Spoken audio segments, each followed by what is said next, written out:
லட்சியத்தில் தெளிவாகவும் உறுதியாகவும் இருக்கிறோமா? நபித்தோழர்களின் பல வரலாறுகள் நமக்கு வியப்பை ஊட்டுவதற்கு காரணம் அவர்கள் உள்வாங்கிய லட்சியத்தை நாம் சரியாக உள்வாங்கவில்லை. அவர்கள் தாங்கள் படைக்கப்பட்டது மறுமைக்காகத்தான் என்று உறுதியாக நம்பினார்கள். அந்த சொர்க்கத்தை பெறுவதற்காக இந்த உலகத்தில் எதை இழப்பதற்கும் தயார் என்று இருந்தார்கள். இன்றைக்கு நாம் அப்படிப்பட்ட லட்சியத்தை உள்வாங்காத காரணத்தினால் நமக்கு காசு பணம் பெருசா தெரியுது, பேரு புகழ் அந்தஸ்து பெருசாக தெரிகிறது. மறுமைக்காக வாழ்பவர்களாக நாம் ஆக வேண்டும். அந்த மறுமைக்கு வாழ்கின்ற பொழுது அல்லாஹ் ரசூல் சொல்லி தந்த அடிப்படையில் வாழும் பொழுது உலகத்தில் விமர்சனங்கள் வரலாம். இவர் ஊரை விட்டு பிரிந்து செல்கிறார், ஊருக்கு கட்டுப்பட மாட்டேங்கிறாரு, ஊரை ரெண்டாக்குறாரு. இந்த விமர்சனங்களுக்கெல்லாம் ஒருபோதும் செவிமடுக்காமல் நபி காட்டிய வழியில் நாம் செல்வோமையானால் அதுதான் எனக்கு மறுமைக்கான வெற்றி. அதுல தெளிவார்கள். ஊர் சொல்ல இன்னைக்கு விமர்சனம் பண்ணும், ஜமாத்தார்கள் விமர்சனம் செய்வார்கள். ஆனால் மறுமையில் இவர்கள் நமக்காக பரிந்து பேசுவார்களா? பெற்ற தாய் தந்தை கூட பிள்ளைக்காக அல்லாஹ்விடத்தில் பரிந்து பேச முடியாத நாள் மறுமை நாள். அப்படிப்பட்ட மறுமை நாளில் நாம் வெற்றி பெற வேண்டும் என்றால் உலகை பார்க்க கூடாது, ஊரை பார்க்க கூடாது, ஜமாத்துகளை பார்க்க கூடாது. மார்க்கம் எனக்கு என்ன சொல்லுது? மார்க்கம் தாயத்து கூடாது என்று சொல்கிறதா? வேண்டாம். அதுக்காக ஊர் ஜமாத்தார்கள் என்னை ஒதுக்கி வைப்பார்கள், ஒதுக்கி வைக்கட்டும், பிரச்சனை இல்லை. மார்க்கம் மௌலிது மீலாது கூடாது என்று சொல்கிறதா? வேண்டாம். அதற்காக சொந்த பந்தங்கள் என்னை வேறு மாதிரி பார்ப்பார்கள், பார்த்துக் கொள்ளட்டும், தேவையில்லை. மார்க்கம் என்ன சொல்கிறது? திருமணத்தில் வரதட்சணை கூடாது, பொருளாதாரத்தில் வட்டி கூடாது, வேண்டாம். இதையெல்லாம் இல்லாமல் நான் வாழ்கின்ற பொழுது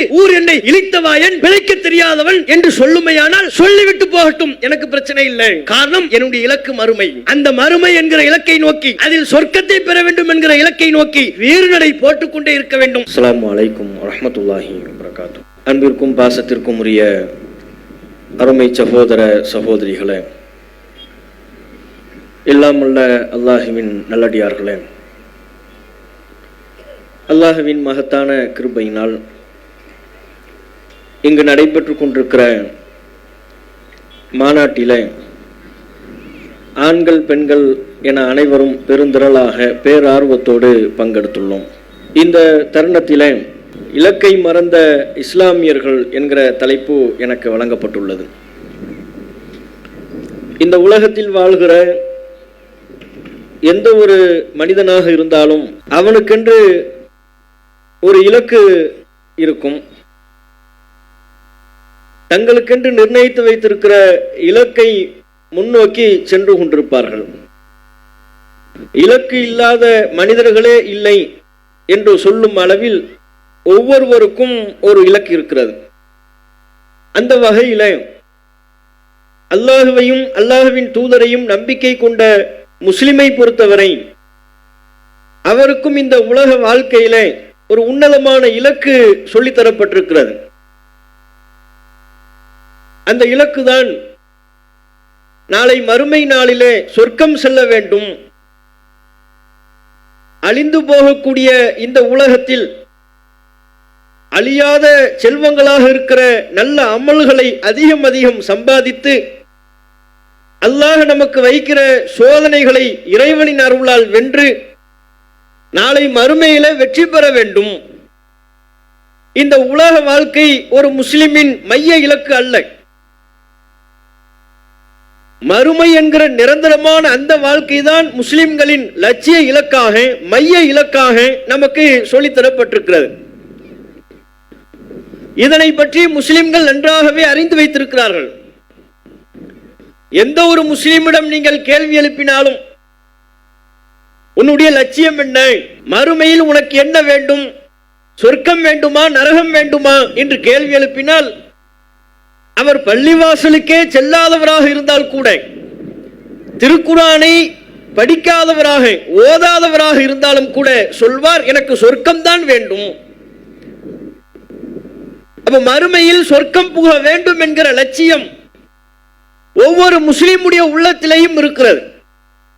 திருக்குரானை நாம் புரட்டி பார்த்தால் பல நூற்றுக்கணக்கான வசனங்களிலே முஸ்லிம்கள் இந்த உலகத்திலே அவர்கள் படைக்கப்பட்டிருப்பது, இந்த உலக வாழ்க்கை அவர்களுக்கு ஒரு சோதனை களம்.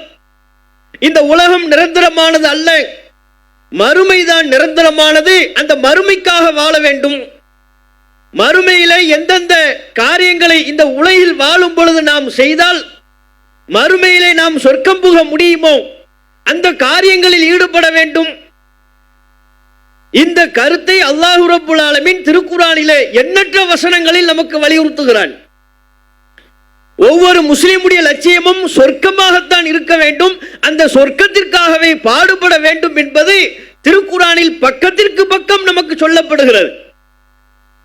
முந்தைய மக்களின் வரலாறுகளை சொல்லி அல்லாஹ் இந்த செய்தியை நமக்கு கடத்துகிறான். ஒவ்வொரு இறை தூதரும் தத்தம் சமுதாய மக்களுக்கு அவர்கள் சொன்ன பிரச்சாரம் என்ன? இந்த உலகமே கதி என்று வாழுங்கள் என்பதால். இந்த உலகம் ஒரு அற்பமான சோதனை களம். நாம் படைக்கப்பட்டிருப்பது இந்த உலகத்திற்காக அல்ல. இந்த உலகத்தில் ஒருவனுக்கு பொருளாதாரம் வழங்கப்படலாம், இந்த உலகத்தில் ஒருவனுக்கு செல்வம் வழங்கப்படலாம், பதவிகள், அந்தஸ்துகள், இந்த உலகில் அவனுக்கு தரப்படுகின்ற எதுவாக இருந்தாலும் அது நிலையானது அல்ல. அவற்றை நோக்கி ஒரு முஸ்லிம் ஓடக்கூடாது. அழிந்து போகக்கூடிய செல்வங்களை நோக்கி, அழிந்து போகக்கூடிய பட்டங்கள், பதவிகளை நோக்கி ஒரு முஸ்லிமின் ஓட்டம் இருக்கக்கூடாது.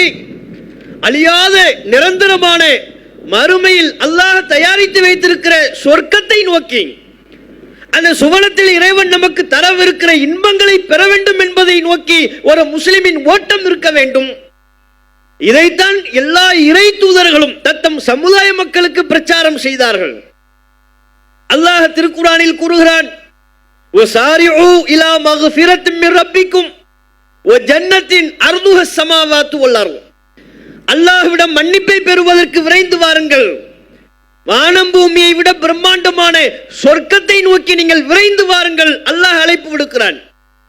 இந்த உலகத்தில் பட்டங்களை, பதவிகளை பெறுவதற்கு ஓடிவா என்று சொல்லாமல், உனக்கு மறுமையில் சொர்க்கம் என்கிற ஒரு லட்சியம் உண்டு.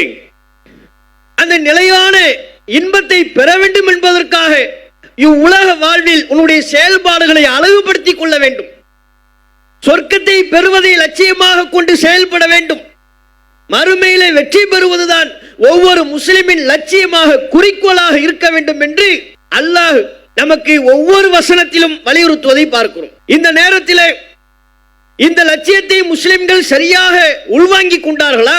அப்படியான லட்சியம் ஒரு முஸ்லிமின் உள்ளத்தில் ஆழமாக பதிந்து விட்டால், இந்த உலகம் எனக்கான உலகம் அல்ல, இந்த உலகத்தில் எனக்கு வழங்கப்பட்டிருக்கிற வாழ்க்கை ஒரு சோதனை களம், அற்பமான உலகம், இன்பங்கள் வரும் போகும், துன்பங்கள் வரும் போகும், இவ்வுலகில் எனக்கு ஏற்படக்கூடிய எல்லாமும் கடந்து போகக்கூடியது, அழிந்து போகக்கூடியது, மறுமைதான் நிலையானது, அந்த மறுமைக்காக பாடுபட வேண்டும் என்கிற லட்சியம் ஒரு முஸ்லிமுடைய உள்ளத்தில் ஆழ பதிந்து விட்டால், இந்த உலகத்தில் அவனுக்கு ஏற்படுகிற சோதனைகளை கண்டு அவன் துவண்டு விட மாட்டான். பொருளாதார இழப்பை பற்றி பெரிதுபடுத்த மாட்டான். சொந்த பந்தங்களின் ஆதரவை இழப்பதை பற்றி பெரிதுபடுத்த மாட்டான். அல்லாஹ்வுடைய பாதையில், அல்லாஹ்வுடைய மார்க்கத்தை கடைபிடிப்பதால் இவ்வுலக வாழ்வில் ஏராளமான துன்பங்கள், சோதனைகள் அடுக்கடுக்காக வந்தாலும் அவற்றையெல்லாம் கண்டு கதிகலங்கி நின்று விட மாட்டான். இவை எதுவும் எனக்கு பெரிதல்ல என்று நினைப்பான். தன்னுடைய வாழ்வில் ஏற்படுகிற எல்லா துன்பங்களையும், சோதனைகளையும் தோள்களை உலுக்கிவிட்டு கடந்து செல்வதை போல கம்பீரமாக கடந்து செல்வான். இந்த லட்சியத்தை சரியாக உள்வாங்கிக் கொண்டால், நபிகள் நாயகம் ஸல்லல்லாஹு அலைஹி வஸல்லம் அவர்கள் மக்கமா வாழ்க்கையில் ஏராளமான நபி தோழர்கள் இஸ்லாமிய மார்க்கத்தை கடைபிடித்ததற்காக பல்வேறு இன்னல்களுக்கும் துன்பங்களுக்கும் ஆளாக்கப்பட்ட போது நபிகள் நாயகத்திடம் வந்து முறையிட்டார்கள். அல்லாஹ்வின் தூதரே, நடக்கின்ற அநியாயத்தை பார்த்தீர்களா? எனது இறைவன் அல்லாஹ் என்று சொல்வதற்காக எத்தனை துன்பங்கள், எவ்வளவு இன்னல்கள், அடி உதைகள், மிரட்டல்கள், பல பேர் கொல்லப்பட்டிருக்கிறார்களே, இவ்வளவு துன்பங்களை நீங்கள் பார்க்கின்றீர்களே, அல்லாஹ்வின் தூதரே, இந்த துன்பங்கள் அகல வேண்டும் என்று அல்லாஹ்விடம் நீங்கள் முறையிட மாட்டீர்களா? கேட்டார்கள். அப்போது நபிகள் நாயகம் ஸல்லல்லாஹு அலைஹி வஸல்லம் அவர்கள் சொன்ன பதில் என்ன தெரியுமா? ஏன் இவ்வளவு குறுகிய காலத்தில் அவசரப்படுகிறீர்கள்? உலகத்தில் ஏற்படுகிற துன்பங்களை கண்டு அஞ்சுகிறீர்களா? பதட்டம் அடைகிறீர்களா? உடனடியாக அல்லாஹ் உங்களுக்கு உதவி செய்து இந்த துன்பங்கள் போக்கப்பட வேண்டும் என்று அவசரப்படுகிறீர்களா? உங்களுக்கு முன்பு வாழ்ந்த சமுதாய மக்கள் எப்படி இருந்தார்கள் தெரியுமா? என்னுடைய இறைவன் அல்லாஹ் என்று சொன்னதற்காக அவர்கள் பட்ட கஷ்டங்கள் கொஞ்சமான மணலிலே குழி தோண்டப்பட்டு அதில் அவர் நிறுத்தப்படுவார். ரம்பம் கொண்டு வரப்படும். இரும்பாலான ரம்பத்தால் அவருடைய உடல் இருக்கூறாக பிரிக்கப்படும். பிரிக்கப்பட்ட போதிலும் கூட தாம் கொண்ட கொள்கையிலிருந்து பின்வாங்காதவராக அவர் இருந்தார் என்று நபிகள் நாயகம் ஸல்லல்லாஹு அலைஹி வஸல்லம் அவர்கள் முந்தைய சமுதாயத்தில் நடைபெற்ற நிகழ்வினை எடுத்து கூறி அறிவுரை சொன்னார்கள். நபித்தோழர்களுக்கு இந்த அறிவுரையை வழங்கினார்கள். இங்கே நாம் கவனிக்க வேண்டிய அம்சம் என்ன? நபிகள் நாயகம் எந்த லட்சியத்தை அவர்களுக்கு பதிய வைக்கிறார்கள் பாருங்கள். அவரை பாருங்கள், அவருடைய கொள்கை உறுதியை பாருங்கள், அவர் லட்சியத்தில் எவ்வளவு தெளிவாக இருந்தார் என்பதை பாருங்கள். தன்னுடைய குறிக்கோளில் தான் எதை அடைய வேண்டும் என்று நினைத்தாரோ அதை அடைந்தே தீர வேண்டும் என்கிற லட்சியம் அவருடைய உள்ளத்தில் ஆழமாக பதிந்த காரணத்தினால் இவ்வுலகில் ஏற்படுகிற இழப்பை பற்றி பொருட்படுத்தவே இல்லை. எதை இழந்தாலும் பிரச்சனை இல்லை, பொருளாதாரத்தை இழந்தாலும் பிரச்சனை இல்லை, ஏன் தம்முடைய உடலை இருக்கூறாக பிரிக்கப்பட்டு உயிர் போனாலும் பிரச்சனை இல்லை என்று இருந்தார்கள். காரணம், லட்சியத்தை உள்வாங்கிக் கொண்டார்கள். இந்த உலகம் நமக்கு இலக்கல்ல, மறுமைதான் இலக்கு என்பதை உள்வாங்கிக் கொண்டதால் அவர்கள் செல்வத்தை திரட்டுவதன் பின்னால் செல்லவில்லை, பேர் புகழை அடைய வேண்டும் என்பதன் பின்னால் செல்லவில்லை. செல்வத்தை இழந்தார்கள், புகழை இழந்தார்கள், பட்டங்களை இழந்தார்கள், பதவிகளை இழந்தார்கள். மக்கள் மத்தியில் எல்லோரையும் போல் ஆடம்பரமாக சொகுசாக வாழ்வதற்குரிய வாய்ப்புகள் இருந்தும் அந்த ஆடம்பர வாழ்க்கையை துறந்தார்கள். தங்களுடைய உயிரை இழக்க வேண்டியது வந்தால் அதை செய்வதற்கும் தயார் என்று வந்தார்கள். காரணம், அவர்கள் லட்சியத்தில் தெளிவாக இருந்தார்கள். மறுமைதான் நம்முடைய இலக்கு, சொர்க்கம் தான் நம்முடைய இலக்கு. அதில் தெளிவாக இருந்ததால் இத்தகைய உறுதியான ஒரு பாதையில் அவர்களால் நடைபோட முடிந்தது. இன்றைக்கு நம்மால் அப்படி முடிகிறதா? நாம் அப்படிப்பட்ட நிகழ்வினை செய்ய முடிகிறதா? திருக்குர்ஆன் நமக்கு சொல்லித் தருகிற மற்றும் ஒரு வரலாற்றை நினைவு கூர்ந்து பாருங்கள். மூசா அலைஹிஸ்ஸலாம் அவர்களின் வரலாறு சொல்லப்படுகிறது. ஃபிரௌனின் ஏற்பாட்டால் மூசா அலைஹிஸ்ஸலாம் அவர்களுக்கும் சூனியக்காரர்களுக்கும் போட்டி. அல்லாஹ்வினுடைய அற்புதம் அங்கே நிகழ்கிறது. மூசா அலைஹிஸ்ஸலாம் அவர்கள் கைத்தடியை போட்டார்கள், பாம்பாகவே மாறியது அல்லாஹ்வின் அற்புதத்தால். சூனியக்காரர்கள் கைத்தடியை போட்டார்கள், பாம்பு போல் தோற்றம் அளித்தது. பித்தலாட்டம் என்பதால், ஏமாற்று வேலை என்பதால் சூனியக்காரர்கள் உணர்ந்து கொண்டார்கள். மூசா அலைஹிஸ்ஸலாம் அவர்கள் முன்னிலையில் தங்களுடைய இறை நம்பிக்கையை வெளிப்படுத்தினார்கள். தாம் செய்வது ஒரு போலி பித்தலாட்டம், ஃபிரௌனின் நிர்பந்தத்தால் இந்த காரியத்தில் நாம் ஈடுபட்டோம், ஆனால் மூசா அலைஹிஸ்ஸலாம் அவர்கள் செய்வது உண்மை, அது ஹக்கு, அது சத்தியம் என்பதை புரிந்து கொண்டார்கள். அந்த தருணத்திலேயே தாங்கள் இஸ்லாத்தை ஏற்பதாக மூசா அலைஹிஸ்ஸலாம் அவர்கள் எந்த இறைவனை பற்றி மக்கள் மத்தியில் பிரச்சாரம் செய்தார்களோ அந்த இறைவனை நம்புவதாக தெரிவித்தார்கள்.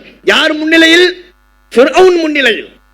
எந்த மன்னன், எந்த கொடுங்கோலன் மூசாவை தோற்கடிக்க வேண்டும் என்பதற்காக நாட்டின் பல்வேறு பகுதிகளிலிருந்து சூனியக்காரர்களை ஒன்று திரட்டி கட்டாயப்படுத்தி அழைத்து வந்தானோ அந்த மன்னன் முன்னிலையில் தாங்கள் இஸ்லாத்தை ஏற்றதை தெளிவுபடுத்தினார்கள். நாங்கள் இஸ்லாத்தை ஏற்றுக்கொண்டு விட்டோம். இன்னா ஆமன்னா பி ரப்பில் ஆலமீன், ரப்பி மூசா வ ஹாரூன். மூசாவும் ஹாரூனும் எந்த இறைவனை பற்றி பிரச்சாரம் செய்கிறார்களோ அந்த அகிலத்தின் இறைவனாகிய அல்லாஹ்வை நாங்கள் நம்பிக்கை கொண்டு விட்டோம் என்று சொன்னார்கள். ஃபிரௌன் சும்மா விடுவானா? இன்றைய மோடி கூட்டமே சும்மா விடுவதில்லை. வட மாநிலங்களில் எங்களுடைய இறைவன் அல்லாஹுதான் என்று சொன்னால் அடித்தே கொல்லப்படுகிறார்கள். மாட்டிறைச்சி சாப்பிட்டால் அடித்தே கொல்லப்படுகிறார்கள். மாட்டின் தோலை உரித்தால் அவ்வாறு உரிக்கின்ற தலித்துகள் அடித்தே கொல்லப்படுகிறார்கள். வெறுமனே ஒரு ஆட்டிறைச்சியை வைத்திருந்தால் கூட இல்லை இல்லை நீ வைத்திருப்பது மாட்டிறைச்சி என்று சொல்லி அடித்து கொலை செய்யக்கூடிய மாபாதக கூட்டம் மோடியின் கூட்டம். இவர்களை விட பன்மடங்கு வெறி பிடித்தவன் ஃபிரௌன். அவன் முன்னிலையில் அவனால் அழைத்து வரப்பட்ட சூனியக்காரர்கள் தாங்கள் முஸ்லிம் என்று சொல்வதை ஒப்புக்கொள்வார்களா? ஃபிரௌன் ஒப்புக்கொள்ளவில்லை. எனக்கு முன்பாகவே குரலை உயர்த்துகிறீர்களா? என்ன அனுமதி இல்லாமல் மூசாவின் இறைவனை நீங்கள் ஏற்றுக்கொள்வதாக அறிவிப்பீர்களா? உங்களை சும்மா விட மாட்டேன், உங்களை கொல்லப் போகிறேன், உங்கள் உயிரை காவு வாங்க போகிறேன் மிரட்டினான். வாய் வார்த்தைக்கு மிரட்டுபவன் அல்ல, சொன்னால் செய்வதற்குரிய அத்தனை அதிகாரமும் அவனுக்கு வழங்கப்பட்டிருந்தது. அந்த ஊரில் பிறக்கின்ற அத்தனை ஆண் குழந்தைகளையும் கொலை செய்தவன் தானே. அவனுக்கு இது எவ்வளவு சாதாரணமானது, சிரமமான ஒன்றாய் சொன்னதை செய்வான். அந்த மிரட்டலுக்கும் உருட்டலுக்கும் அஞ்சாமல் சூனியக்காரர்கள் சொன்னார்கள், நாங்கள் எங்களுடைய ஈமானை வெளிப்படுத்துவதற்கு உன்னிடத்தில் அனுமதி கேட்க வேண்டுமா? உன் அனுமதி எங்களுக்கு தேவையில்லை. நீ என்ன செய்ய வேண்டுமோ செய்து கொள். எங்களுடைய இறைவன் எங்களை மன்னிக்க வேண்டும், எங்களின் கடந்த கால தவறுகள் மன்னிக்கப்பட வேண்டும். அதை நம்பி நாங்கள் ஈமானை வெளிப்படுத்தி விட்டோம். நீ செய்ய வேண்டியதை செய். ஃபக்லிமான் தகால், உன்னுடைய தீர்ப்பை நீ வழங்கு. மாறுகால் மாறுகை வாங்க போகிறியா? சொல், செயல்படுத்து. பாலை மரத்தில் அரைந்து எங்களை கொல்ல போகிறாயா? கொல். அல்லது எங்களுடைய உடலை இருக்கூறாக அறுத்து கொள்ள வேண்டுமா? செய். ஃபக்லிமான் தகால், நீ என்ன தீர்ப்பளிக்க வேண்டுமோ தீர்ப்பளித்துக்கொள். இன்னமா தக்லி ஹாதிஹில் ஹயாத்தத் துன்யா, இந்த உலகத்தில் தானப்பா உன்னுடைய தீர்ப்பு. அற்பமான உலகம், நாங்கள் புரிந்து கொண்டு விட்டோம். எங்கள் லட்சியம் எங்களுக்கு தெளிவாக விட்டது, எங்கள் பயணம் எங்களுக்கு தெளிவாகி விட்டது. இந்த உலகம் எங்களுக்கான பயணம் அல்ல, எங்களுடைய லட்சியம் இந்த உலகத்தின் மோகங்கள் அல்ல, மறுமைதான் லட்சியம், சொர்க்கம் தான் லட்சியம். அந்த லட்சியத்தை பெறுவதற்கு எதையும் இழப்பதற்கு தயார், எங்களையும் இழப்பதற்கு தயார். நீ செய்து கொள் என்று சொன்னார்கள். லட்சியத்தை உள்வாங்கியவர்கள். ஒரு முஸ்லிம் இப்படிப்பட்ட லட்சியத்தை உள்வாங்கி கொண்டால் கண்ணுக்கு முன்பாக அவனுக்கு தெரிகின்ற உலகில் அவனுக்கு ஏற்படுகிற எந்த துன்பமும் பெரிய துன்பமாகவே தெரியாது. நபிகள் நாயகம் வரலாற்றை பாருங்கள். அவர்கள் எதனை முற்படுத்தினார்கள்? அவர்கள் தம்முடைய லட்சியத்தில் தெளிவாக இருந்தார்கள். ஆகவே இந்த உலகில் ஏற்படுகிற சோதனைகளை பொருட்படுத்தவே இல்லை. அவையெல்லாம் இறைவனின் புறத்திலிருந்து நமக்கு தரப்படுகிற சோதனை தான் என்பதை புரிந்து கொண்டார்கள். பல நேரங்களில் அந்த சோதனைகளை நபிகள் நாயகம் எப்படி எடுத்துக்கொண்டார்கள்? நபிகள் நாயகம் சொன்னார்கள், அல்லாஹ் யாருக்கு எந்த அடியானுக்கு நன்மையை நாடுகிறானோ யுஸிபு மின்ஹு, அந்த அடியாருக்கு சோதனையை வழங்குவான். ஆகவே ஒரு முஸ்லிம் தம்முடைய வாழ்வில், இந்த உலக வாழ்வில் சில சோதனைகள் ஏற்படுகிறது என்றால் அது இறைவன் நமக்கு நலவை நாடுகிறான், நம்முடைய குற்றங்களை போக்குகிறான், நம்முடைய பாவத்தை அழிக்கின்றான் என்று எடுத்துக்கொள்ள வேண்டும். இதுதான் நபிகள் நாயகத்தின் சிந்தனையாக இருந்தது. நபிகள் நாயகத்திடம் பாடம் பயின்ற நபித்தோழர்கள் அவர்களும் மறுமையே லட்சியம் என்று கருதி செயல்பட்டார்கள். மனிதன் என்கிற முறையில் பல பிழைகள் அவரிடத்தில் இருந்தும் கூட மறுமைதான் லட்சியம், சொர்க்கத்தை பெற வேண்டும், அந்த சொர்க்கத்தை பெறுவதற்கு எதை இழப்பதற்கும் தயார் என்பதில் தெளிவாக உறுதியாக இருந்தார்கள். இந்த மார்க்கத்திற்காக அவர்கள் செய்த தியாகம் அதைத்தான் வெளிப்படுத்துகிறது. பொருளாதாரத்தை விட்டுவிட்டு, சொத்து பத்துக்களை விட்டுவிட்டு, குடும்பத்தை விட்டுவிட்டு, எவ்வித ஆதரவும் இல்லாமல் அனாதையாக அகதியாக மதீனாவிற்கும் அபிசீனியாவிற்கும் புலம்பெயர்ந்து அவர்களால் செல்ல முடிந்தது என்றால் அவர்கள் லட்சியம் தெளிவாக இருந்தது. மறுமைதான் நம்ம லட்சியம். இந்த ஊர்ல தான் பிறந்தோம், இங்குதான் வாழ வேண்டும், ஆனால் இந்த மார்க்கத்தை கடைபிடித்துக் கொண்டு இந்த ஊரில் வாழ முடியவில்லை, அப்படி என்றால் இந்த ஊரே எனக்கு தேவையில்லை நினைத்தார்கள். லட்சியம் தெளிவாக இருந்தார்கள். இந்த ஊரில் தான் இருக்க வேண்டும், எனக்கு நான் சம்பாதித்த பொருளாதாரம் வேண்டும் தான், ஆனால் நான் மார்க்கத்தை கடைபிடிப்பதற்கு இந்த பொருளாதாரம் ஒரு தடையாக இருக்கும் என்றால் அப்படிப்பட்ட பொருளாதாரம் எனக்கு வேண்டாம், தெளிவாக இருந்தார்கள். அதனால்தான் மக்காவில் சம்பாதித்த சொத்துக்களை எல்லாம் அப்படியே விட்டுவிட்டு அகதியாக மதீனாவில் தஞ்சம் அடைய முடிந்தது. நமக்கு முடியுமா? நமக்கு சாத்தியமா? வாய் வார்த்தையில் நாம் எதையும் சொல்லிவிட முடியும், பேசிவிட முடியும். சூழ்நிலை நமக்கு வாய்க்கின்ற பொழுது அத்தகைய தருணம், அத்தகைய சோதனை, உலகமா மறுமையா என்கிற இரண்டு ஆப்ஷன்கள் ஒரு முஸ்லிமின் முன்னிலையில் நமக்கு முன்பாக வைக்கப்படுகின்ற பொழுது நாம் எதை தேர்வு செய்வோம், எதை தேர்வு செய்கிறோம் என்பதை யோசித்து பாருங்கள். நபிகள் நாயகத்திடம் பாடம் பயின்ற ஹுபைப் என்கிற நபித்தோழர் எதிரிகளிடம் சிறை பிடிக்கப்பட்டார். அவரை கொல்வதற்கு நாளை தீர்மானித்தார்கள். அந்த நாளும் வந்தது. அவரை கொல்வதற்கு நெருங்கினார்கள். அவரிடத்தில் சொன்னார்கள், உன்னுடைய இறுதி ஆசையை நிறைவேற்றிக்கொள், அதற்கான அவகாசம் உனக்கு வழங்கப்படுகிறது என்று சொன்னார்கள். ஹுபைப் ரலியல்லாஹு அன்ஹு அவர் சொன்னார், அப்படி என்றால் நான் 2 ரக்காத் என்னுடைய இறைவனை தொழுது கொள்கிறேன் என்று சொன்னார். தான் மரணம் அடைவதற்கு முன்பு உனக்கான இறுதி வாய்ப்பு வழங்கப்படுகிறது என்று சொல்லும் பொழுது அவர் தொழுகையை தேர்வு செய்தார். சுருக்கமாக 2 ரக்காத்துகளை தொழுதார். அதற்கு அவர் காரணத்தை விளக்கினார். நான் நீண்ட நேரம் நின்று தொழ வேண்டும் என்றுதான் ஆசைப்படுகிறேன், ஆனால் எங்கே நீண்ட நேரம் நின்று தொழுது கொண்டிருந்தால் எதிரிகள் நீங்கள் சொல்வீர்கள் ஹுபைப் உயிருக்கு பயந்து தொழுகையை நீட்டுகிறார் என்று சொல்லிவிடுவீர்கள். முகம்மதை பின்பற்றுகிற தோழரின் ஒரு செயல் முகம்மதிற்கு நபிகள் நாயகத்திற்கு அவமரியாதையை தேடி தந்துவிடக் கூடாது. நபிகள் நாயகம் எங்களை அப்படி பயிற்சிவிக்கவில்லை. உயிருக்கு அஞ்சுகிற கூட்டம் அல்ல நாங்கள், இந்த உலகை நேசிக்கக்கூடிய கூட்டம் அல்ல நாங்கள். ஆகவேதான் தொழுகையை சுருக்கிக் கொண்டேன். அந்த எண்ணம் உங்களுக்கு வந்துவிடக் கூடாது. ஆகவே தொழுகையை சுருக்கிக் கொண்டு தொழுதேன் என்று சொன்னார். கொல்லப்பட்டார். கொல்லப்படுவதற்கு முன்பு அவர் சொன்ன வார்த்தை, தன்னுடைய தாய்மொழி அரபு மொழியில் அவர் ஒரு கவிதையை படித்தார். அவர் சொன்னார், வலஸ்து உபாலி ஹீன உக்தலு முஸ்லிமன், நான் ஒரு முஸ்லிமாக கொல்லப்படும் பொழுது எதை பற்றியும் பொருட்படுத்துவதற்கு தயாரில்லை. எனக்கு எதை பற்றியும் கவலை இல்லை. என்னுடைய வீழுதல், என்னுடைய மரணம் அல்லாஹ்விற்காக என்று ஆகிவிட்டதற்கு பிறகு, அல்லாஹ்வின் மீது நம்பிக்கை கொண்ட, அல்லாஹ் ரசூலுக்கு கட்டுப்பட்ட ஒரு முஸ்லிமாக மரணம் அடையும் வாய்ப்பு எனக்கு அமைகின்ற பொழுது வேறு எதை பற்றியும் சிந்திப்பதற்கு நான் தயாரில்லை. வலஸ்து உபாலி, வேறு எதையும் நான் பொருட்படுத்த மாட்டேன் சொன்னார் ஹுபைப் ரலியல்லாஹு அன்ஹு. அவர் லட்சிய தோழர், தம்முடைய லட்சியத்தில் தெளிவாக இருந்தவர். மரணம் அடைகின்ற தருணத்தில் ஓவென்று ஒப்பாரி வைக்கவில்லை. குடும்பத்தை எண்ணி பார்த்து கவலைப்படவில்லை.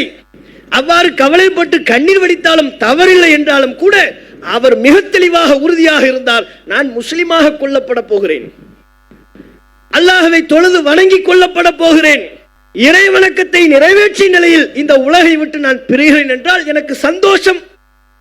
என் மரணத்தை பற்றி நான் கவலைப்படுபவன் அல்ல, அல்லது வேறு எதை பற்றியும் கவலைப்படுவதற்கு நான் தயாரில்லை என்று சொன்னார் ஹுபைப் ரலியல்லாஹு அன்ஹு. காரணம் என்ன?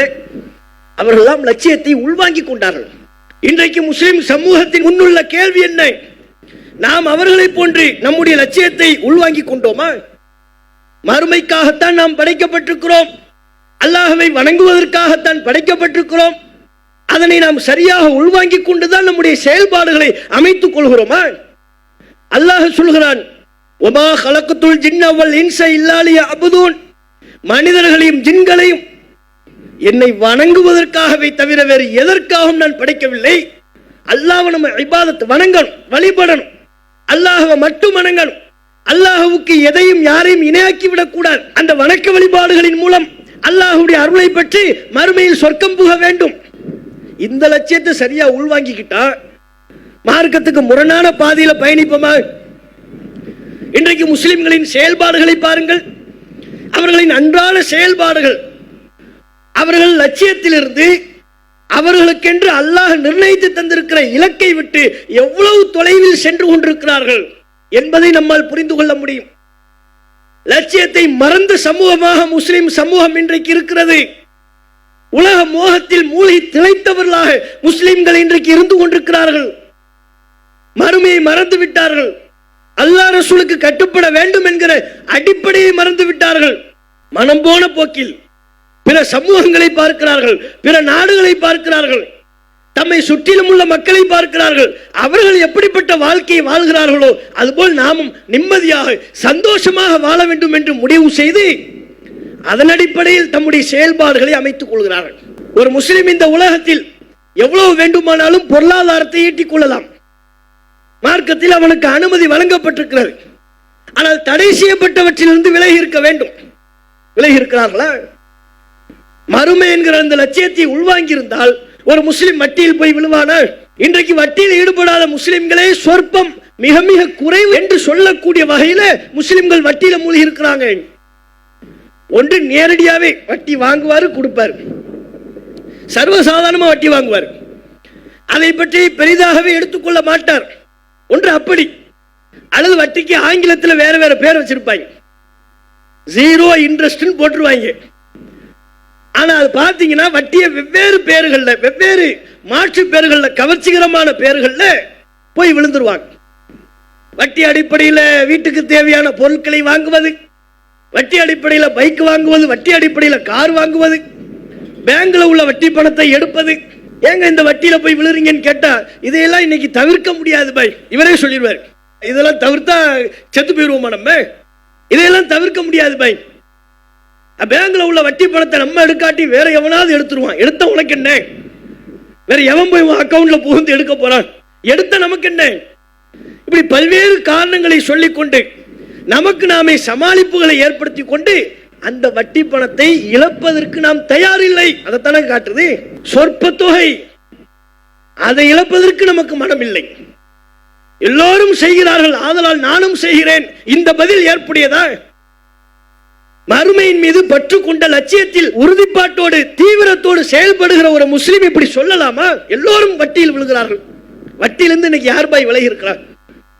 ஒரு கார் வாங்க வட்டி இல்லாம முடியுமா? பைக் வாங்குறதா வட்டி இல்லாம முடியுமா?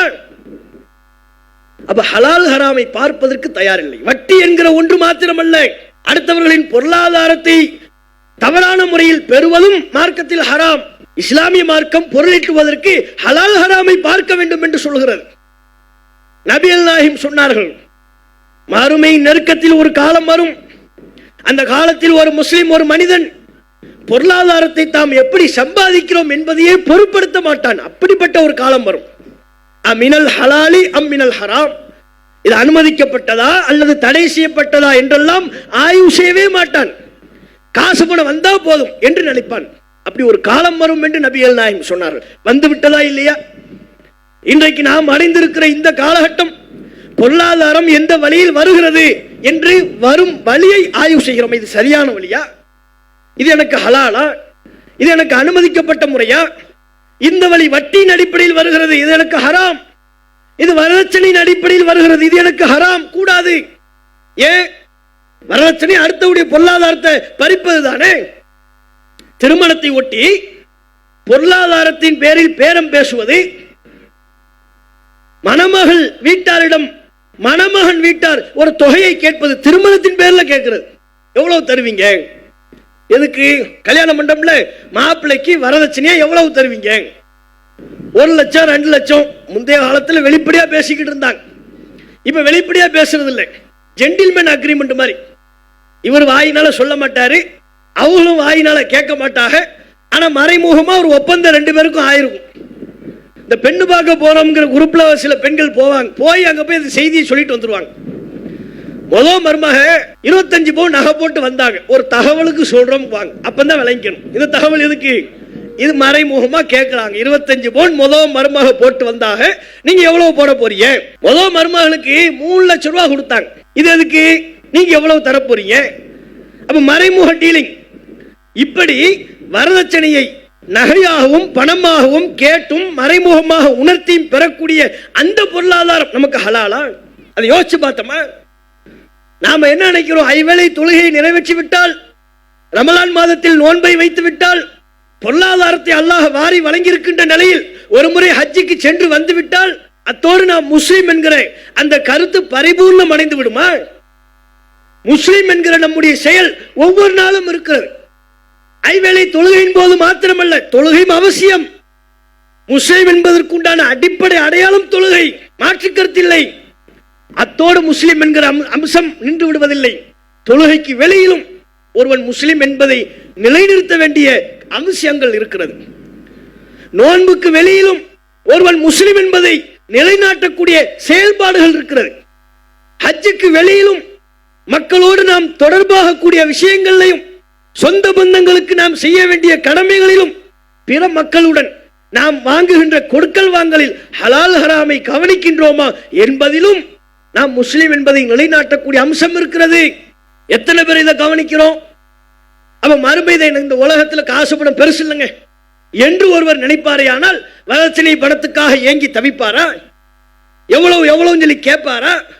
கூடுதலா போடுங்கன்னு சொல்வாரா? தன்னுடைய வீட்டு பையனுக்காக வேண்டி பைக் வாங்கி கொடுங்க, கார் வாங்கி கொடுங்க, எல்லாம் உங்க பொண்ணுக்கு தானே செய்றீங்க சொல்வாரா? அங்க போய் வகை லிஸ்ட் கொடுத்துருவாரு. லிஸ்ட் பார்த்தா பக்கம் 2 பக்கம் 3 போய்கிட்டு இருக்கும். அது வேண்டும் இது வேண்டும்னு அடிஷனல் பேப்பர் கேட்டு பரிசு எழுதுவாங்கல்ல, அது மாதிரி ஒரு அடிஷனல் பேப்பர் போட்டு எழுதுற அளவுக்கு இவருடைய பட்டியல் இருக்கும். ஃப்ரிட்ஜ், வாஷிங் மிஷின்ல ஆரம்பிச்சு, வீட்டில் மாற்ற குண்டு பல்பில் இருந்து ஆரம்பிச்சு எதையுமே விட்டு வைக்கிறது இல்லை. மாப்பிள்ளைக்கு பைக் வேணும், மாப்பிள்ளைக்கு கார் வேணும். மாப்பிள்ளை சொந்த காசு இருந்தா வாங்க வேண்டியது, இல்லைன்னா நான் நடந்து போக வேண்டியது. மாப்பிள்ளை கால் இல்லையா? சொந்தமா கால் இல்லையா? அவருக்கு நடந்து போக வேண்டியது தானே. காசு பணத்தை தாண்டி இங்க என்ன? வீடு இருக்கான்னு பார்த்து தான் இங்க கல்யாணமே. கல்யாணம் பண்ணும்போது எதுவுமே இல்லாம நம்ம இந்த ஊர்கள்ல அது ஒரு பெரிய விஷயம், பெரிய ஒரு நடைமுறை. அதிராம்பட்டினம், காயல்பட்டினம் இது மாதிரியான ஊர்களில் பார்த்தீங்கன்னா கல்யாணம் பண்ணும்போது என்ன, கல்யாணம் பண்ணிட்டு அத்தோட மாப்பிள்ளைக்கு ஒரு வீடு, அந்த வீட்டில் போய் ஒய்யாரமா உட்கார்ந்து அதிகாரம் பண்ண வேண்டியதுதான் வேலை, வேற எந்த வேலையும் அவருக்கு இல்லை, பிரச்சனையே இல்லை. இதையெல்லாம் பல்வேறு சமாளிப்புகளை கூறி நாம் கடந்து செல்கிறோமே, யோசித்து பார்க்கணும். மறுமைதான் நம்முடைய லட்சியம், இலக்கு என்று இருக்குமையானால் எனக்கு இதெல்லாம் பெருசு இல்லைங்க, அல்லாஹ் ரசூலுக்கு நான் கட்டுப்படுறேன், வரதட்சணை எனக்கு வேண்டாம், நேரடியாகவும் வேண்டாம், மறைமுகமாகவும் வேண்டாம், நகையாகவும் வேண்டாம், பணமாகவும் வேண்டாம், அடுத்தவங்க காசு எனக்கு தேவையில்லை, வட்டி எனக்கு வேண்டாம், அது ஹராம், மார்க்கத்தில் தடை செய்யப்பட்ட பொருட்களை விற்பனை செய்து அதன் மூலம் வருகின்ற பணம் வேண்டாம், சிகரெட் வைத்து, பீடி வைத்து, ஏனைய தடை செய்யப்பட்ட பொருட்களை என்னுடைய கடையில் வைத்து அதன் மூலம் நான் லாபம் சம்பாதிக்க வேண்டிய அவசியம் இல்லை, அதனால ஒரு 10 கஸ்டமர் வரமாட்டானா, தேவையில்லை, அந்த காசு எனக்கு வேண்டாம். இது மறுமையின் மீது லட்சியம் கொண்ட ஒரு முஸ்லிமின் செயல்பாடு. அந்த லட்சியம் மங்கிவிட்டால், அந்த லட்சியம் உள்ளத்திலிருந்து எடுக்கப்பட்டு பொருளாதாரத்தின் மீதான மோகம் உள்ளத்தில் மிகைத்து விட்டால், அப்போதுதான் ஒரு முஸ்லிம் நினைப்பார் எனக்கு காசு பணம் வேணும், வழி வழி எனக்கு பிரச்சனை இல்லை, வரதட்சணையில் வந்தாலும் சரி, வட்டியில் வந்தாலும் சரி, திருடப்பட்ட பொருளா இருந்தாலும் சரி, ஹராமான பொருளை விற்பனை செய்து அதன் பேரில் விற்கப்பட்ட பொருளாக இருந்தாலும் சரி, எனக்கு வழி பிரச்சனை இல்லைன்னு நினைப்பார். நம்ம சுய பரிசோதனை செய்யணும். அதே போன்று ஒரு முஸ்லிம் மறுமையின் மீது லட்சியம் கொண்டவனாக, அந்த லட்சியத்தை மறக்காதவனாக இருந்தால், அல்லாஹ் ரசூல் என்னுடைய வாழ்க்கையில நான் எப்படி செயல்படணும்னு சொல்றாங்களோ அப்படி நான் செயல்படுவேன். ஊர் என்ன சொல்லுது, உலகம் என்ன சொல்லுது, சொந்த பந்தங்கள் என்ன சொல்றாங்க, அதை நான் பார்க்க மாட்டேன்னு நினைக்கணும். ஊர் எல்லாம் சேர்ந்து ஒரு ரூட்ல போகுது, ஒரு வழியில் செல்கிறது, அந்த வழியில நான் போவேன்னு நினைக்க கூடாது. எனக்கு அல்லாஹ் ரசூல் காட்டிய பாதை, என் லட்சியம் அதுதான், அப்படி இருக்கணும். அந்த அடிப்படையில் இன்றைக்கு நம் சமுதாயத்தில் நடைபெறக்கூடிய திருமணங்களை பாருங்கள். ஒரு சின்ன விஷயங்க, திருமணம் என்பது நம்முடைய வாழ்வில் நடைபெறுகிற முக்கியமான நிகழ்வு. ஆனால் அந்த திருமணத்தை ஒட்டி மார்க்கம் நமக்கு காட்டக்கூடிய வழிகள் என்பது கடைபிடிப்பதற்கு மிக மிக இலகுவானது, எளிமையானது. அதை கூட நம்ம கொள்கையில உறுதியா இருக்க தயார் இல்லையே, அதிலே நாம் சமரசமாகி விடுகிறோமே, நம்முடைய மனோ இச்சைகளை அல்லவா முன்னிலைப்படுத்துகிறோம். திருமணம்னா அல்லாஹ் ரசூல் நமக்கு சொன்னது என்ன, சிம்பிளா பண்ணுங்க, ஆடம்பரம் வேண்டாம், நீங்க ஏனைய விஷயங்களை எல்லாம் விட்டு விடுங்கள். இன்றைக்கு நம்ம சமுதாயத்தில் கல்யாணம்னா எப்படி நடக்குது, ஊர் முழுக்க பந்தல், பெரிய அளவுக்கு பேனரு, பிற சமூகத்தவர்கள் வியக்கிற அளவுக்கு நம்ம சமுதாயத்தின் கல்யாணம் ஆயிப்போச்சு. ஒரு ஊருக்கு போயிருக்கிறோம், பக்கத்துல பட்டாசு வெடிக்குது, சினிமா பாட்டு, ஒரு காலத்துல திருமணம் சொன்னா நாகூர் பாட்டு ஓடிக்கிட்டு இருக்கும், அதுவே இஸ்லாத்துல இல்ல நம்ம சொல்லி பிரச்சாரம் பண்ணிக்கிட்டு இருந்தோம். வாழ்க வாழ்கவே வாழ்கவே மணமக்கள் வாழ்கவே நாகூர் பாட்டு ஓடிக்கிட்டு இருக்கும். இப்ப அப்படிலாம் இல்ல, வெளியே பட்டாசு ஆளுமா டோலுமான்னு ஏதோ பாட்டு ஓடுது. வெளியே வந்து யாருன்னு பார்த்தா நம்ம சமூகத்தை சார்ந்தவர்கள். இந்த லட்சணத்துல பொண்ணு முபல்லிகா அப்படின்னா என்னவா, மார்க்கம் படித்த மேதை, தீன்குல பெண்மணி, யாரு, பொண்ணு. இந்த பக்கம் திடீர்னு சில ஆண்களை பார்த்தால் அவர்களும் அப்படி. அப்ப மார்க்கத்தை தெரிந்தோம் என்று சொல்கிறார்கள், பிற சமூகத்தவர்கள் வியக்கும் அளவுக்கு தங்களுடைய திருமணத்தை அமைத்துக் கொள்கிறார்கள். ஒரு முஸ்லிமுடைய இல்ல திருமண நிகழ்வில் பட்டாசுக்கு என்ன வேலை, சினிமா பாட்டுக்கு என்ன வேலை, மாலைக்கு என்ன வேலை, இவர் கழுத்துல மாலை போட்டு வர்றாரு, பெரிய அடிக்கிற வெயில இவர் போட்டிருக்கிற பைஜாமாவை பார்க்கணும். நம்ம ஊர்ல அடிக்கிற வெதர் இருக்கும், அதுக்கேற்ற ட்ரெஸ் போடணும், அதை விட்டுவிட்டு என்னவாங்க ஃபுல்லா பைஜாமா, உடல் முழுவதையும் மறைக்கிற அளவுக்கு மாலை, முகத்திலையும் மாலை போட்டிருக்கிறார். முகத்துல கூட பார்த்தா அப்படியே லைன் லைனா பூமாலை தொங்கும். மாப்பிள்ளை தோழர், மாப்பிள்ளை நண்பர் மாப்பிள்ளை முகத்தை பார்க்கறதா இருந்தா கூட அதை விளக்கிட்டு தான் பார்க்கணும். அஸ்ஸலாமு அலைக்கும் பாய், நல்லா இருக்கீங்களா அப்படின்னு கேட்கணும். ஒரு சலாவை போறதா இருந்தா அதை விளக்கிட்டு தான் கேட்கணும். இவ்வளவு மாலை, வேற்று கிரகவாசி என்று சொல்லும் அளவிற்கு மாலையோடு அங்கே அணிவகுத்து நிற்கிறார். இந்த மாலைக்கு என்ன வேலை வந்துச்சு, இந்த கலாச்சாரம், இந்த நடைமுறை எங்கிருந்து வந்தது?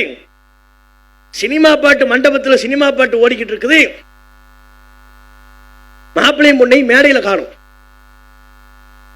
எல்லாம் பார்த்துக்கிட்டு இருக்கிறாங்க. திடீர்னு நடுவுல கூட்டத்தை பொழந்துக்கிட்டு புல்லட்ல மாப்பிள்ளை வந்து பொண்ணை கூட்டிட்டு வர்றாரு. யார், நம்ம சமுதாயம். நான் வேற ஏதோ சமுதாயத்தை பத்தி சொல்றேன்னு நினைக்காதீங்க, நம்ம சமூகத்தை சார்ந்தவர்கள். மண்டபத்தில் மாப்பிள்ளை பொண்ணு இல்லை, பாட்டு ஓடுது அந்த நேரத்தில், மாப்பிள்ளை வராரு பொண்ணு வராருன்னு ஏதோ ஒரு பாட்டு. எங்கேயா வராரு மாப்பிள்ளையும் பொண்ணுன்னு பார்த்தா, மாப்பிள்ளை கூட்டத்தை பொழந்துக்கிட்டு புல்லட்ல வர்றாரு. பொண்ணு எங்கம்மா? அந்தம்மா எங்க? தீன்குல பெண்மணியாச்சே அந்தம்மா. அந்த அவருக்கு பின்னால, அந்த தீன்குல செல்வனுக்கு பின்னாலதான் தீன்குல பெண்மணி உட்கார்ந்துகிட்டு இருக்கிறான். இன்னும் கல்யாணமே ஆகல, அக்ரிமெண்டே ஆகல, அதுக்குள்ள பைக்கு பின்னால உட்கார்ந்தாச்சு. இதை ஒட்டுமொத்த ஊர் பெரியவர்கள், ஜமாத்தார்கள், பெற்றோரு, சொந்த பந்தம் அனைவர் முன்னிலையில் இந்த கூத்து நடக்கிறத நம்ம பார்க்கிறோம். வெக்கக்கேடு இல்லையா? அப்ப நம்ம என்ன லட்சியத்தில் உறுதியா இருக்கிறோம்? திருமணம் நடைபெறும் வரை, அந்த அக்ரிமெண்ட் முடிகிற வரை அவள் அந்நிய பெண்மணி. அந்நிய பெண்மணி என்றால் அதன் பொருள் என்ன? அந்நிய பெண்மணினா தொடக்கூடாது.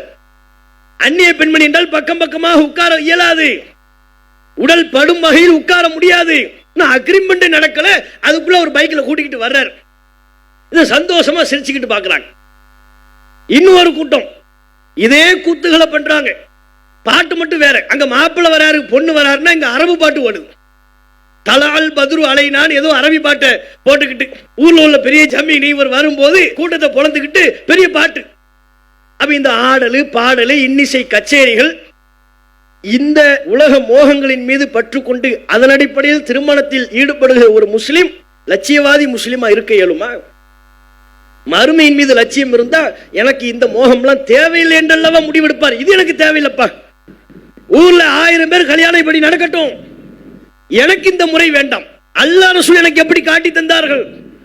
நபித்தோழர்கள் அல்லாஹ்வின் தூதரின் முன்னிலையில் எவ்வளவு எளிமையாக திருமணத்தை நடத்தினார்கள். அல்லாஹ்வின் தூதருடைய அங்கீகாரம் என்ன? அதுதான் எனக்கு வேணும். நான் சிம்பிளா கல்யாணம் பண்றேன், எனக்கு மாலை வேண்டாம், கூட்டு துவா வேண்டாம், இன்னும் பிற அனாச்சாரங்கள் எதுவும் வேண்டாம் என்று லட்சியத்தின் மீது பற்று கொண்ட முஸ்லிம் தெளிவாக நடைபோடுவார். அது இல்லையே இன்னைக்கு. எதுலையுமே இல்ல. மணமகன் மணமகளை தேர்வு செய்வதிலேயாவது இருக்குதா? நபிகள் நாயகம் ஸல்லல்லாஹு அலைஹி வஸல்லம் அவர்கள் சொன்னார்கள், துன்கஹுல் மர்அத்துல் அர்பஇன், ஒரு பெண் 4 காரணத்திற்காக வேண்டி மணம் முடிக்கப்படுகிறாள். லி ஜமாலிஹா வலி நஸபிஹா வலி தீனிஹா வலி ஹஸபிஹா. ஒரு பெண் அவளுடைய அழகுக்காக மணம் முடிக்கப்படுகிறாள், அவளுக்கு ஊர்ல இருக்கக்கூடிய அந்தஸ்திற்காக மணம் முடிக்கப்படுகிறாள், அவளிடத்தில் காணப்படுகிற பொருளாதாரத்திற்காக மணம் முடிக்கப்படுகிறாள், செல்வம், அவளுடைய மார்க்கப்பற்றுக்காகவும் மணம் முடிக்கப்படுகிறாள். 4 விஷயம்: அழகு, அந்தஸ்து, செல்வம், மார்க்கப்பற்று. நபிகள் நாயகம் சொன்னார்கள், ஃபல்ஃபர் பிதாத்தி தீன், மார்க்கப்பற்றுடைய பெண்ணை நீ தேர்வு செய் என்று சொன்னார்கள். அதன் மூலம் வெற்றி அடைந்து கொள் என்று சொன்னார்கள். மார்க்கப்பற்றுள்ள பெண்ணை தேர்வு செய்வதுதான் மறுமை வெற்றி. ஒரு பெண், அவளுக்கு இஸ்லாம் சொல்வது, நீ மார்க்கப்பற்றுள்ள ஆணை முன்னிலைப்படுத்துவதுதான் மறுமை வெற்றி. மார்க்கப்பற்று இருந்தால் தானே குடும்பத்தில் ஏற்படக்கூடிய சண்டை சச்சரவுகளின் போது மார்க்கம் அவர்களை வழி நடத்தும். சிறிய சிறிய பிரச்சனைகளை அலட்சியப்படுத்தி செல்வார்கள். மார்க்கப்பட்டுள்ள ஆணும் மார்க்கப்பட்டுள்ள பெண்ணும். ஒரு பிள்ளை பிறந்த அந்த பிள்ளை சாலிகான பிள்ளையாக, எதிர்காலத்தில் அந்த பெற்றோருக்கு துவா செய்யக்கூடிய பிள்ளையாக உருமாற்றுவதில் மார்க்கப்பட்டுடைய அந்த பெண்ணும் மார்க்கப்பட்டுடைய அந்த ஆணும் அவருடைய பங்களிப்பு முக்கியம். அப்ப இவ்வுலகில் நாம் அல்லாஹ்வுடைய திருப்தியை பெறும் வகையில் வாழ்வதற்கும் மறுமையில வெற்றி வாகை சூடுவதற்கும் மார்க்கப்பட்டு மிக முக்கியத்துவம் வாய்ந்தது. ஆகவே திருமணத்தின் போது அழகு பார்க்காதீங்க, அந்தஸ்தை பார்க்காதீங்க, மார்க்கப்பற்ற பாருங்க. ரசூலுல்லாஹ் சொன்னது. நபித்தோழர்கள் அதன் அடிப்படையில் தங்களுடைய துணையை தேர்வு செய்தார்கள். துணையின் அழகை பார்க்கவில்லை, பொருளாதாரத்தை பார்க்கவில்லை, மார்க்கப்பட்டு இருக்கிறதா அதை பார்த்தார்கள். ஆனால் இன்றைக்கு நம்முடைய சமூகத்தில் எது பிரதானமாக பார்க்கப்படுகிறது? ஒரு காலம் இருந்தது தமிழகத்தில், இந்த தௌஹீத் பிரச்சாரம் துவங்கிய காலகட்டத்திலிருந்து திருமண வயதை அடைந்த பெண்கள் நீண்ட காலமாகியும் திருமணம் ஆகாமல் இருந்தது. காரணம் என்ன? அவளிடத்தில் செல்வம் இல்லை என்கிற காரணம். காசு இல்லையே, பொருளாதாரம் இல்லை, அந்தஸ்து இல்லை, அவருடைய குடும்பத்திற்கு ஊரில் தெருவில் மதிப்பில்லை. அப்ப மார்க்கப்பட்டு பார்க்கப்பட்டதா? இன்றைக்கும் அப்படி செயல்படுபவர்கள் கணிசமான அளவில் இருக்கிறார்கள். ஃபர்ஸ்ட் பார்க்கறது அழகு இருக்கா? மாப்பிள்ளை குடும்பத்தில் உள்ளவங்க பொண்ணு வேணும்னு சொல்லும் போது எப்படி சுண்டுனா ரத்தம் வரும், அந்த மாதிரி ஒரு பொண்ணு சொல்லுங்க. ஊசி வச்சு குத்தி பார்க்க வேண்டியது, குத்தி பார்த்தா எல்லாத்துக்கும் தான் ரத்தம், சுண்டுனாலே ரத்தம் வரணுமா? அந்த மாதிரி கலர்ல ஒரு பொண்ணு சொல்லுங்க. அது மற்ற விஷயம் அடுத்து. அந்த பெண்ணு தொழுகையாளியா, மார்க்கப்பட்டு இருக்குதா, பள்ளிவாசல் தொடர்பு உண்டா, குர்ஆன் ஓத தெரியுமா, அதையெல்லாம் அடுத்து பார்ப்போம். முதல் கலர் நல்ல வெள்ளையா இருக்குமா? பார்த்தா வெள்ளையா இருக்கணும். பெண்கள் தரப்பிலும் இந்த கோரிக்கை வைக்கப்படுவதுண்டு. என்ன, மாப்பிள்ள பார்த்தா கலரா இருக்கணும், வெள்ளையா இருக்கணும். மார்க்க விஷயங்கள் பெண்ணுக்கு தள்ளப்பட்டு விடுகிறது. மார்க்கம் தான் பிரதானமா இருக்கணும். கலர் முன்ன பின்ன இருக்கா, எனக்கு பிரச்சனை இல்லை, எனக்கு மார்க்கம் வேணும். மார்க்கம் இருக்குதா, அதுக்கப்புறம் இந்த விஷயங்களை நான் பார்க்கிறேன். மார்க்கம் இல்லை என்று சொன்னால் வேறு எது இருந்தாலும் எனக்கு தேவையில்லை.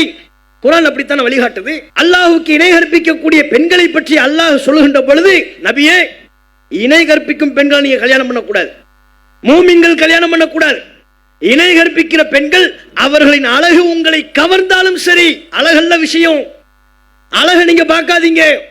அவட மார்க்கப்பட்டு தொழுகை இருக்கா, நோன்பு இருக்கா, தர்மம் செய்யக்கூடிய சிந்தனை உண்டா, மறுமையை பற்றி சிந்திக்கின்றாளா, அச்சம் உண்டா, மார்க்கப்பற்றை பாருங்கள் என்று குர்ஆனும் நமக்கு வழிகாட்டுகிறது.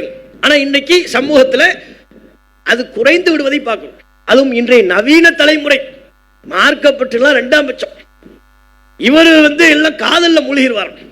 கல்யாணத்துக்கு முன்னாலேயே படிக்கிற பள்ளியில கல்லூரிகள்ல படிக்கும் பொழுதே என்ன காதல், காதல்ங்கிற பேர்ல ஒழுக்கக்கேடு, கலாச்சார சீர்கேடு, அதுல ஈடுபட்டு அந்த பெண்ணை திருமணம் முடிக்க வேண்டும் என்பதற்காக வீட்டில் ஃபைட். அதுலதான் உறுதியா இருப்ப, கொள்கை உறுதி. அங்க வரும் என்ன, கட்டுனா நான் அவளைத்தான் கட்டுவேன், இல்ல கிணத்துல விழுந்து நான் சாவேன், அதுக்கு கூட நான் தயார், அடைந்தால் மகாதேவி இல்லையால் மரண தேவி என்கிற அளவுக்கு முழக்கமிடுவார். ஆணும் சரி பெண்களும் சரி. நம் சமூகத்தில் உள்ள இளம் பெண்கள் பலரும் இது போன்று காதல் என்கிற ஒழுக்கக்கேட்டில் ஈடுபட்டு விட்டு கல்யாணம் பண்ண எனக்கு அவரை கல்யாணம் பண்ணி வைங்க, இல்ல இல்லன்னா பிளேடால கையை அறுத்துக்குவேன், ஆஸ்பத்திரியில் போய் படுத்துருவேன், செத்துருவேன், தூக்கு மாட்டிடுவேன், மிரட்டல் உருட்டல். பெற்றோர்கள் பயந்து வேறு வழி இல்லாம அவர்களுக்கு திருமணம் முடித்து வைக்கக்கூடிய நிலையை பார்க்கிறோம். இதுதான் நம்முடைய லட்சியமா? நாம் செல்ல வேண்டிய பாதை இதுவா? இளைஞர்களை நம் சென்று கொண்டிருக்கிற பாதை சரிதானா? மறுமையின் மீது லட்சியம் இருக்குமையானால் இப்படிப்பட்ட அற்பமான விஷயங்களில் நாம் சருகுவோமா? இன்னைக்கு சருகிறோமே. உம்மு சுலைம் ரலியல்லாஹு அன்ஹா அவர்கள் இஸ்லாத்தை ஏற்றுக்கொண்டதற்கு பிறகு அவருடைய முதல் கணவர் இறந்து விடுகிறார். அனஸ் என்கிற ஒரு குழந்தை, சிங்கிள் மதர், இன்னொரு குழந்தையும் அவர்களுக்கு இருக்கிறது. ஆண் துணை இல்லாத அந்த தருணத்தில் அப்படி தம்முடைய வாழ்க்கை சிரமத்தோடு ஓட்டி கொண்டிருக்கும் பொழுது, கழித்துக் கொண்டிருக்கும் பொழுது அபூ தல்ஹா அவர் வருகிறார். இஸ்லாத்தை ஏற்காத காலகட்டத்தில் அபூ தல்ஹா உம்மு சுலைமிடம் சொல்கிறார், உங்களை நான் மணமுடித்துக் கொள்கிறேன், நீங்கள் என்னை ஒப்புக்கொள்கிறீர்களா, ஏற்றுக்கொள்கிறீர்களா என்று கேட்கிறார். அப்போது உம்மு சுலைம் அவர்கள் சொன்னார்கள், அந்த நேரத்தில் அபூ தல்ஹா இஸ்லாத்தை ஏற்கவில்லை, ஆனால் அவரிடத்தில் செல்வம் இருந்தது, வசதி வாய்ப்புகள் இருந்தது. ஊரில் அவருடைய பெயரை சொன்னால் பெண் கொடுப்பதற்கு பல நூறு பேர்கள் இருந்தார்கள். உம்மு சுலைம் சொன்னார்கள், அபூ தல்ஹா அவர்களே, உங்களை போன்றவர்கள் திருமணம் முடிப்பதற்கு மறுக்கப்பட வேண்டிய நபர் அல்ல. காரணம் என்ன? நல்ல குணம், அழகுக்கு குறையில்லை, அந்தஸ்துக்கும் பிரச்சனை இல்லை. நீங்க பொண்ணு கேட்டீங்கன்னா பொண்ணு கொடுக்கிறதுக்கு பல பேர் தயாரா இருக்கிறாங்க, இருந்தாலும் நான் உங்களை மறுக்கிறேன் என்று சொன்னார். நான் உங்களை ஏற்றுக்கொள்ள தயாரில்லை, நான் உங்களை நிராகரிக்கிறேன். காரணம், நானும் ஒரு முஸ்லிம், நீங்களோ முஸ்லிம் அல்லாதவர், நீங்கள் இஸ்லாத்தை ஏற்கவில்லையே, உங்கள் வாழ்க்கை நெறிகாட்டியாக இஸ்லாம் இல்லையே. அப்படி இருக்கின்ற பொழுது நான் எப்படி உங்களை திருமணம் செய்ய முடியும்? நீங்கள் இஸ்லாத்தை ஏற்பதாக இருப்பீர்களே ஆனால் அதுவே எனக்கு மகிழ்ச்சி, ஏன் அதையே நான் மகராக பெற்றுக் கொள்கிறேன் என்று சொன்னார்.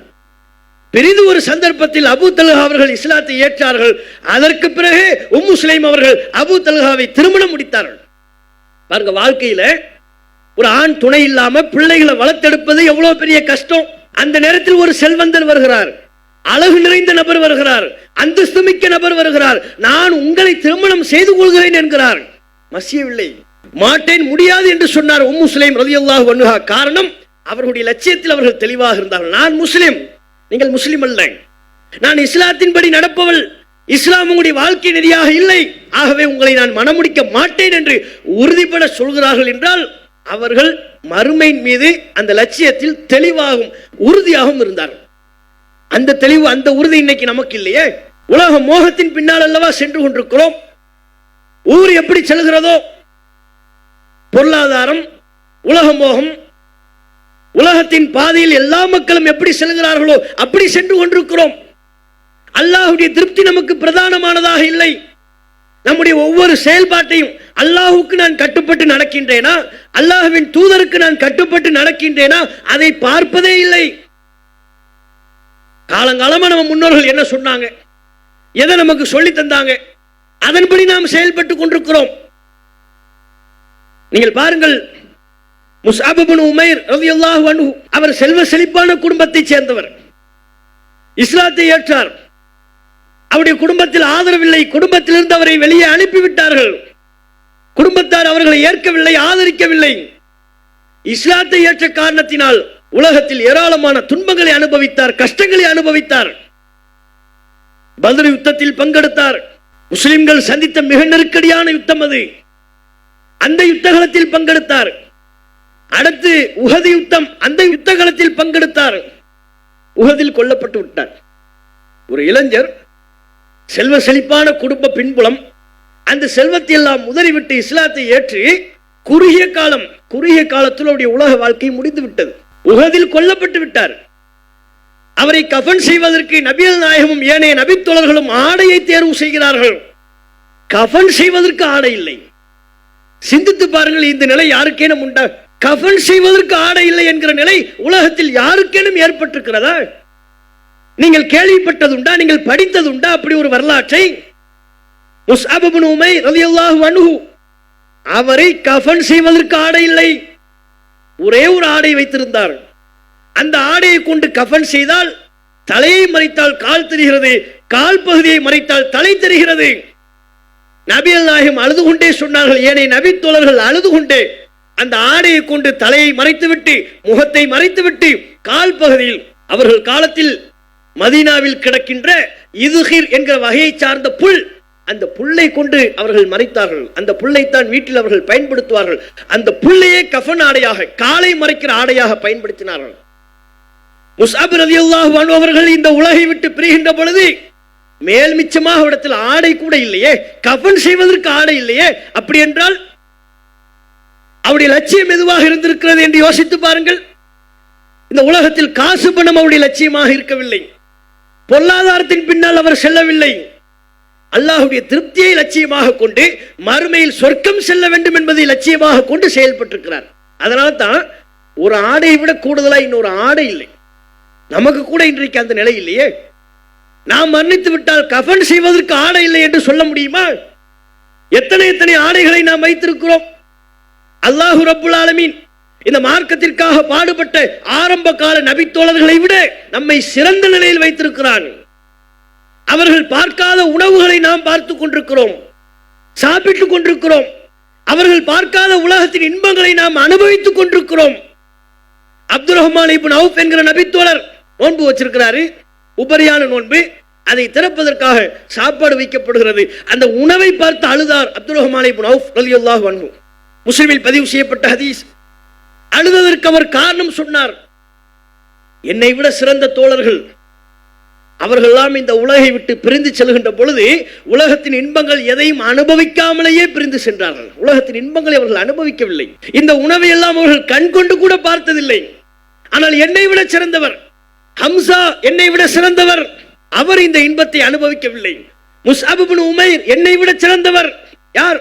மூத்த நபித்தோழர் அப்துல் ரஹ்மான் இப்னு அவுஃப் ரலியல்லாஹு அன்ஹு. அவர் சொல்கிறார், முஸ்அப் என்னை விட சிறந்தவர், அவர் இந்த உலகத்தின் இன்பத்தை அனுபவிக்கவில்லை. நமக்கு இந்த உலகத்தின் எல்லா இன்பமும் வழங்கப்பட்டு விட்டதே.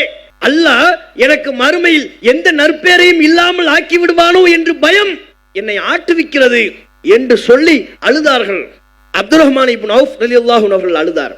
ஆனா இன்னைக்கு நம்முடைய நிலை என்ன? நாம் அப்படிப்பட்ட லட்சியத்தில் தெளிவாகவும் உறுதியாகவும் இருக்கிறோமா? நபித்தோழர்களின் பல வரலாறுகள் நமக்கு வியப்பை ஊட்டுவதற்கு காரணம் அவர்கள் உள்வாங்கிய லட்சியத்தை நாம் சரியாக உள்வாங்கவில்லை. அவர்கள் தாங்கள் படைக்கப்பட்டது மறுமைக்காகத்தான் என்று உறுதியாக நம்பினார்கள். அந்த மறுமையை, அந்த சொர்க்கத்தை பெறுவதற்காக இந்த உலகத்தில் அல்லாஹ் ரசூலுக்கு கட்டுப்பட்டு எதை இழப்பதற்கும் தயார் என்று இருந்தார்கள். இன்றைக்கு நாம் அப்படிப்பட்ட லட்சியத்தை உள்வாங்காத காரணத்தினால் நமக்கு காசு பணம் பெருசா தெரியுது, பேரு புகழ் அந்தஸ்து பெருசாக தெரிகிறது, சொந்த பந்தங்களை பகைக்கிறோம், அற்ப விஷயங்கள்ல நாம சண்டை போட்டுக் கொள்கிறோம், சொந்த பந்தங்களை முறித்துக் கொள்கிறோம், ரத்த பந்த உறவுகளுக்கு கொடுக்க வேண்டிய மரியாதையை கொடுக்காமல் இருக்கிறோம். இதுவெல்லாம் முறையா? இதுவெல்லாம் சரியா? நபிகள் நாயகம் கற்றுத்தந்த வாழ்வியல் முறைப்படி நம்முடைய செயல்பாடுகள் அமைவதில்லை. அதற்குத்தான் திருக்குர்ஆன் ஒரு வரலாற்றை நமக்கு நினைவூட்டுகிறது. ஃபிரௌனின் மனைவி ஆசியா அம்மையார் அவர்களின் வரலாறு. ஃபிரௌனின் மனைவியாக இருந்தார்கள். மிகப்பெரிய செல்வம் இருந்தது. ஆனால் அந்த செல்வம் அவர்களுக்கு பெரிதாக தெரியவில்லை.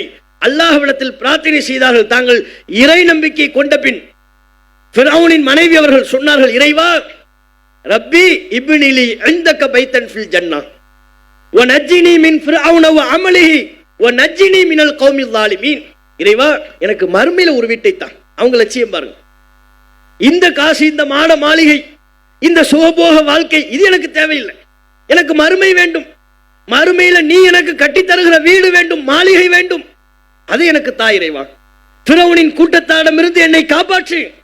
ஃபிரௌன் இந்த அநியாயக்கார கூட்டத்தாரிடமிருந்து என்னை காப்பாற்று இறைவா என்று அவர்கள் அல்லாஹ்விடத்தில் பிரார்த்தனை செய்தார்கள்.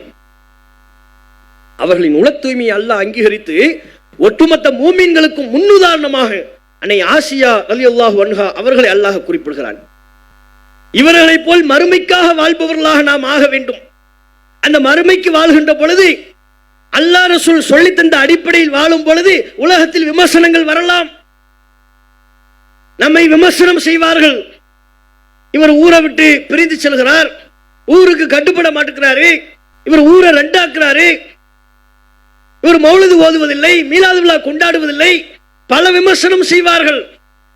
இந்த விமர்சனங்களுக்கெல்லாம் ஒருபோதும் செவிமடுக்காமல் நபி காட்டிய வழியில் நாம் செல்வோமையானால் அதுதான் எனக்கு மறுமைக்கான வெற்றி. அதுல தெளிவா இருக்கணும். ஊர் சொல்ல இன்னைக்கு விமர்சனம் பண்ணும், ஜமாத்தார்கள் விமர்சனம் செய்வார்கள். ஆனால் மறுமையில் இவர்கள் நமக்காக பரிந்து பேசுவார்களா? அல்லாஹ்விடத்தில் நாம் குற்றவாளியாக நிற்கின்ற பொழுது இவர்களா நமக்காக வேண்டி பரிந்து பேசுவார்கள்? பெற்ற தாய் தந்தை கூட பிள்ளைக்காக அல்லாஹ்விடத்தில் பரிந்து பேச முடியாத நாள் மறுமை நாள். அப்படிப்பட்ட மறுமை நாளில் நாம் வெற்றி பெற வேண்டும் என்றால் உலகை பார்க்க கூடாது, ஊரை பார்க்க கூடாது, ஜமாத்துகளை பார்க்க கூடாது. அல்லாஹ் ரசூல் என்ன சொன்ன? மார்க்கம் எனக்கு என்ன சொல்லுது? மார்க்கம் தாயத்து கூடாது என்று சொல்கிறதா? வேண்டாம். அதுக்காக ஊர் ஜமாத்தார்கள் என்னை ஒதுக்கி வைப்பார்கள், ஒதுக்கி வைக்கட்டும், பிரச்சனை இல்லை. மார்க்கம் மௌலிது மீலாது கூடாது என்று சொல்கிறதா? வேண்டாம். அதற்காக சொந்த பந்தங்கள் என்னை வேறு மாதிரி பார்ப்பார்கள், பார்த்துக் கொள்ளட்டும், தேவையில்லை. மார்க்கம் என்ன சொல்கிறது? திருமணத்தில் வரதட்சணை கூடாது, பொருளாதாரத்தில் வட்டி கூடாது, வேண்டாம். இதையெல்லாம் இல்லாமல் நான் வாழுகின்ற பொழுது ஊர் என்னை இழித்தவாயன், பிழைக்க தெரியாதவன் என்று சொல்லுமையானால் சொல்லிவிட்டு போகட்டும், எனக்கு பிரச்சனை இல்லை. காரணம், என்னுடைய இலக்கு மறுமை. அந்த மறுமை என்கிற இலக்கை நோக்கி, அதில் சொர்க்கத்தை பெற வேண்டும் என்கிற இலக்கை நோக்கி வீறுநடை போட்டுக்கொண்டே இருக்க வேண்டும். அதுதான் மார்க்கம் நமக்கு சொல்லுகிற நினைவூட்டல். இந்த செய்தியை இந்த நேரத்தில் எனக்கும் உங்களுக்குமாக அறிவுறுத்தி கொண்டு இதன்படி வாழ்கிற பாக்கியத்தை அல்லாஹ் ரப்புல் ஆலமீன் நம் அனைவருக்கும் தந்தருள்வானாக என்று கேட்டு என்னுடைய உரையை நிறைவு செய்து கொள்கிறேன். வாஹிர் தாவானா அனில் ஹம்துலில்லாஹி ரப்பில் ஆலமீன். அஸ்ஸலாமு அலைக்கும் வரஹ்மத்துல்லாஹி வபரகாத்துஹு.